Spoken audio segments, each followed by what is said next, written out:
Hello, good afternoon. Uwa kami ng panggatong ni Lolo.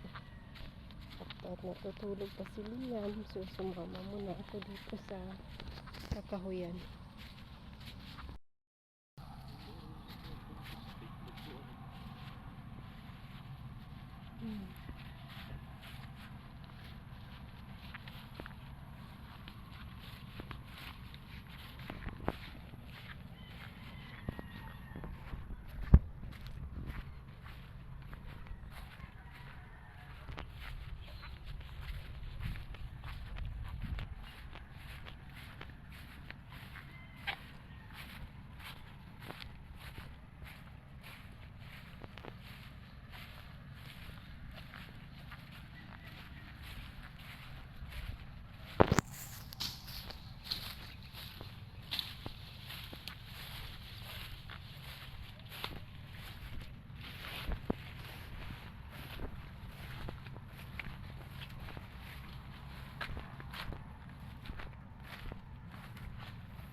Bago.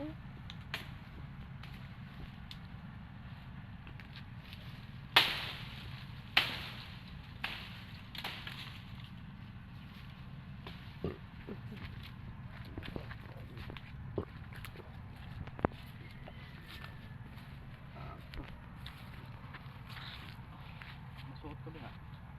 Pagdalira po.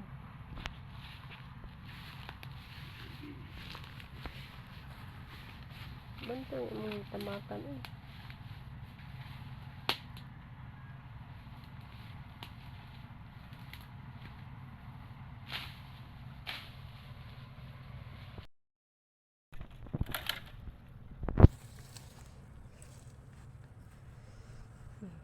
Mga nakuha na kami mga malalaking sanga at mga ano na to, patay na talaga, pwede nang maipang gatong dahil patay na siya.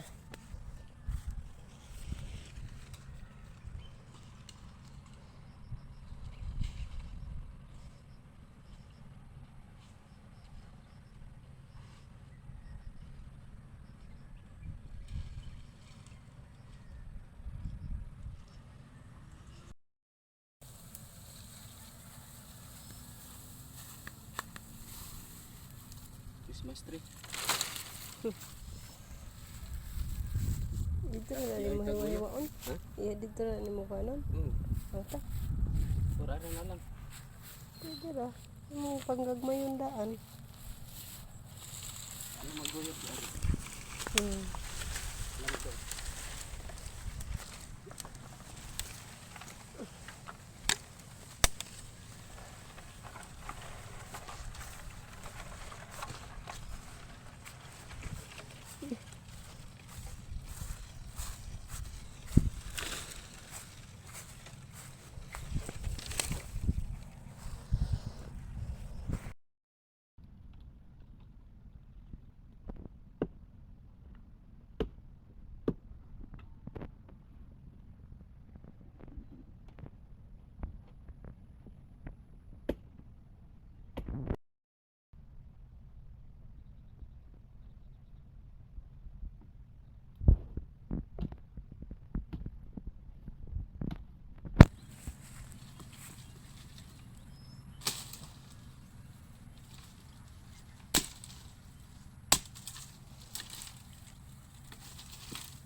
Ang buhay ng probinsya. Pag nasa gas, magkahoy. kahoy. Matagal, mga almost 2 months na punta kapalit gas, no? 2 months na ba? Mga almost a month hindi kami nag-gas. Ano lang, reserba namin yung butane pag mga luto na pangmadalian lang. Pero pag nagsasaing sa kahoy.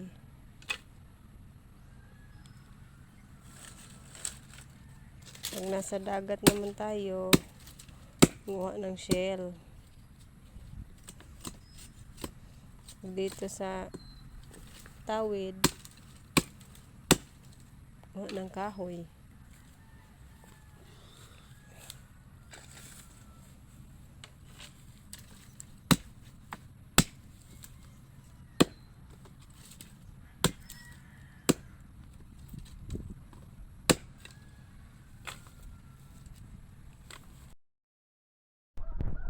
Pagkatapos manguha ng panggatong, ay nilipat namin itong natitirang puno ng niyog. Ilagay namin dito sa may harap ng bahay. So, lagyan ng mga damo-damo na kuha ko na naguna ko. Yung mga damong mga putol na. Marami talagang damo na naman dito sa aming paligid dahil tag-ulan. Ang bilis talaga makatubo ng mga damo lalo na pag tag-ulan. Ang hirap pag wala tayo, walang sariling mawer. Bali in God's will. God's will. Magkakamawer din tayo. Not now, but trust in the Lord. Yan. Pag malaki na ito, makapanguha na ng niyog. Favorite pa naman ni Liam yung buko juice.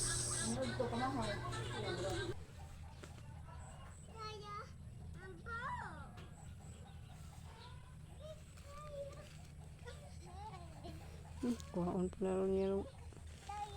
You are your super.